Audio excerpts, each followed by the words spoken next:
Hello, good morning po sa atin lahat mga kapatid at sana po ay lagi tayong nasa mabuting kalagayan at good afternoon yan sa Pilipinas. Sana tayo ay mag-iingat lagi dahil po ngayon nga ay paiba-iba ang panahon, tag-ulan at ingat po tayo na wag tayong magkakasakit. Ayan po. Nandito na naman si Malo de los Santos po para po bigyan natin ng reaction ito pong ginagawang mga pabahay ni Ruel of Malalag. Kaya po ay subaybayan po natin, panuuri natin po ang mga charity ni Ruel of Malalag, lalong-lalo na po dito kinanay Ima. Pinuntahan nga po nung pagagaling nila sa Baguio, sila Ruel, agad-agad nilang pinuntahan po sila Nanay Ima at para po kumustahin dahil nga po ay natapos na po yung pabahay ni Kinanay Ima at ito nga po ay nakakalungkot po na nadatnan nila Ruel of Malalag si Tatay Romulo na talaga pong hirap na siya sa kanyang karamdaman. Kaya po ay ito po ay umaasa na lang na sana po ay makita niya si Kuya Bal. Inihintay niya na magkaroon po na makalipat na sila dyan sa bahay. Siguro gusto man din ni Tatay Romulo na maranasan niya na gumanda naman ang kanilang pamumuhay at dahil nga ito sa tulong ng mga sponsor at lalong-lalo na sa Kalingap na si Ruel of Malalag. Kaya po talaga ay nakakahanga yung mga ganitong pagtutulong po, magtulong-tulungan po na mayroon pong community ng Kalingap, lalong-lalo na po kay Kuya Bal Santos Matubang.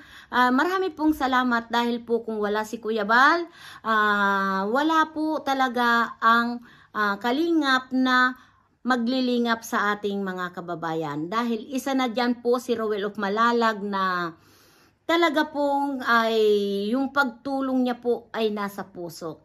Kaya makikita naman natin ng pagpabahay na kay Nanay Ima, talaga pong napakaganda po yung bahay. Abangan po natin ang ribbon cutting niyan dahil malapit na pong i-ribbon cutting na yan. At ang akalam ko baka itong Saturday nga, pero hindi ko po alam kung matutuloy dahil po ay si Nanay Ima po ay nasa ospital sa dinala po ni si Tatay Romulo po dahil gusto rin po talagang magpa-ospital ni Tatay Romulo dahil tinanong ni Ruel of Malalag kung gustong magpadala sa ospital. Iyon nga po ay pinadala nga po ni Ruel of Malalag si Tatay Romulo sa ospital. Kaya po baka hindi po matuloy po ang ribbon cutting. Dahil alam nyo po na si Tatay Romulo, hinihintay niya lang po na makita niya si Kuya Bal. Alam mo mahirap na, grabe na po ang kanyang karamdaman. Kaya umaasa tayo na sana po ay hindi na mahirapan si Tatay Romulo dahil ang kalagayan niya, dahil dati noon ang galing niya pa magsalita, ngayon po hindi na siya nakakapagsalita, paunti-unti na lang. Kaya nung tinanong nga ni Ruel of Malalag kung gusto niyang magpa-hospital, gusto niya daw po. Kaya si Ruel of Malalag po nagdesisyon na dali na po sa ospital. Kung susundin lang natin si Nanay Ima, ayaw niya na yung asawa ni Tatay Romulo na si Nanay Ima nga, halos ayaw niya nang ipadala dahil po tinapat na sila ng doktor na talaga pong hindi na wala na pong lunas po ang sakit ni Tatay Romulo. Kaya nakakalungkot po, 'di ba? Ang mga ganito po ako'y nalulungkot, naaawa. Kaya sana kung pagagalingin ni God, sana pagalingin. Kung talagang wala na talaga, ay sana po ay wag nang pahirapan. Dahil hirap na po si Tatay Romulo. Gatas na lang po daw ang kanyang kinakain. Yung iniinom, isang kutsara lang daw po ang kanyang kinakain na lang. Ako po sa mga ganyan, may mga experience na ako dahil matagal po akong nagtrabaho sa mga ganyan. Kaya alam ko po pag once ang isang tao na ayaw na pong kumain at talagang parang naghihintay na lang po ng oras, natakda kung kailan tayo kukunin ni God. Yun na lang po. At ang sabi niya nga po ay sana daw ay makita niya si Kuya Bal Santos Matubang. Makapagsakali man po na makita niya si Kuya Bal at doon na po siya ay mamaalam dahil gusto niya lang, hangad niyang makita si Kuya Bal. At saka po may nabanggit po si Nanay Ima na yung asugi. Mayroon daw yung po yung parang anting-anting, yung asugin tinatawag. Kaya ayaw niya daw pong paliguan muna ng suka. Dahil po yan, yung may anting-anting, kailangan maisuka o mailabas daw yun po. Dahil po ay, kung paliliguan na yung suka, siguro doon po yung, yun po ang pangontra, na sana ay hindi napahirapan. Dahil talagang hirap na hirap po siyang huminga. Kaya sana po ay tayo ay manalangin na lang na sana ay wag na ngang pahirapan ni God at kung ano mang ano yan, halimbawa makita man si Kuya Bal, sana pagbigyan ni Kuya Bal at mairibon cutting na po yung bahay niya para po ay maranasan niya naman po kahit papaanong makahiga doon sa kanyang bagong bahay na pinagawa ni Ruel of Malalag. Talagang napakaganda. Kaya maraming salamat po sa mga natumulong doon, mga sponsor. Maraming salamat po na nabigyan na naman natin ng ibang ng pabahay po si Nanay Ima at iyon po nga po may tindahan pa. Mayroon silang pagkakukunan ng kahit papaano ng income. Dahil po si Nanay Ima ay yan po daw ay nagkakabog na kumukuha ng mga ginto po. Kaya, pero hindi naman tayo yung suswerte na lagi na lang po may makukuhang ginto. Sa araw-araw ba po na may mga taong kumukuha ng ginto, naghahanap, nagkakabog, ay nauubos din yun po. Kaya, mahirap din po na aasa tayo sa pagkakabog. Diba? Kaya sana mga kapatid at tayo po naman ay suportahan natin ang kanilang mga video, mga charity. Iwasan na muna natin yung mga kilig moment dahil ang kilig moment po yan nila Roel at Rachel, iyan po ay bonus na lang sa atin. Napakilig-kilig nila dahil alam naman natin na sila ay nandyan na. Love nila ang isa't isa, 'di ba? Kaya sana suportahan na lang natin sila at wag na tayo yung doon sa mga kilig-kilig dahil alam naman yan, naranasan na rin natin yan ng mga kilig-kilig moment. Ibigay natin na lang sa kanila yan na maging ano na lang normal. 'Di ba mga kapatid? Wag na lang natin bibigyan ng issue yung kilig-kilig na yan dahil normal yan, naranasan natin lahat yan sa mga kinikilig.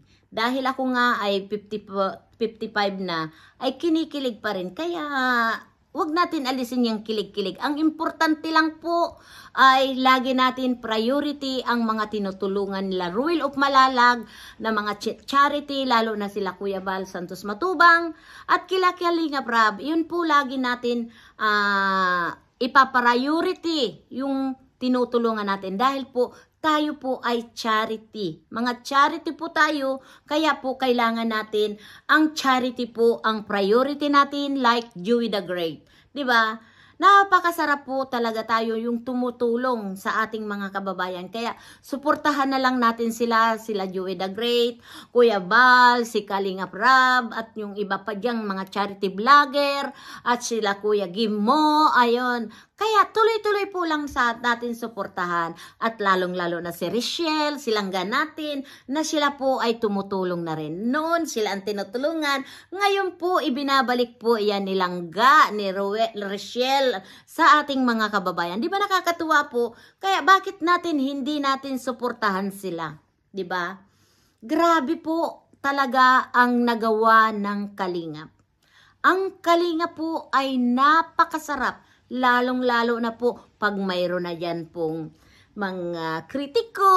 Di po yan naiiwasan ng mga kritiko na yan. Pero wag na lang po natin pansinin dahil yan po parte ng ating mga ginagawa. Hayaan natin, wag lang po tayong sungkitin ang ating mata dahil hindi tayo papayag na sungkitin na lang ng ganun-ganun. Mga salita lang, okay lang yan. Hayaan natin, wag na tayong magpapasko na po mga kapatid. Iwanan na natin po yung mga masamang iniisip. Ang baunin natin po yung magandang mga ginagawa. like Ruel of Malalag, ang kanyang mga tinutulungan po. Kaya tuloy-tuloy lang po tayong sumuporta kay Ruel of Malalag, kay Kuya Bal, kay Ate Edna, at kay Kalingap Rab. Diba? Napakasarap po talaga yung sama-sama. Bakit hindi natin subukan mga kapatid na tayo'y sama-sama para lang po lumingap sa ating mga kababayan. Dahil po marami pong nababago dahil iyan sa Kalingap. Dahil kay Kuya Bal Santos Matubang, ang dami pong nabagong mga kababayan natin na nabigyan talaga ng maayos na buhay. Like Rachel. Si Rachel po ang ginagawa kong model dito sa Kalingap, na isa sa mga tinulungan na nagtagumpay mga kapatid. Kaya gayahin natin ang ganitong klaseng tinulungan ng Kalingap.